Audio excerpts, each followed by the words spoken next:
നമസ്കാരം. Win media ന്യൂസിലേക്ക് സ്വാഗതം.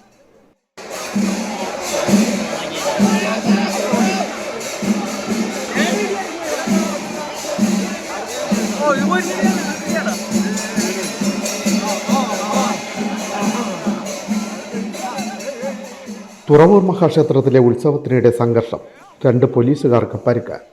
പുളിങ്കുന്ന് പോലീസ് സ്റ്റേഷനിലെ civil police officer Haseer Shah, Cherthala police സ്റ്റേഷനിലെ സിവിൽ പോലീസ് ഓഫീസർ സനൽ എന്നിവർക്കാണ് പരിക്കേറ്റത്. തുറവൂർ മഹാക്ഷേത്രത്തിലെ ദീപാവലി ഉത്സവത്തിനിടെ തിങ്കളാഴ്ച രാത്രിയാണ് യുവാക്കൾ തമ്മിൽ സംഘർഷമുണ്ടായത്.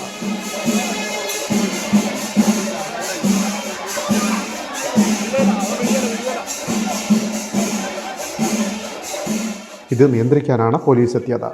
യുവാക്കളെ കസ്റ്റഡിയിൽ എടുക്കുന്നതിനിടെ പോലീസുമായി സംഘർഷമുണ്ടായി. ദീപാവലി ഉത്സവത്തിന് സ്പെഷ്യൽ ഡ്യൂട്ടിക്കാണ് പോലീസുകാർ എത്തിയത്. പരിക്കേറ്റ പോലീസുകാർ തുറവൂർ ആശുപത്രിയിൽ ചികിത്സ തേടി. തൈക്കാട്ടുശ്ശേരി തുറവൂർ സ്വദേശികളായ 5 പേർക്കെതിരെ പോലീസ് കേസെടുത്തു. Win media, Cherthala.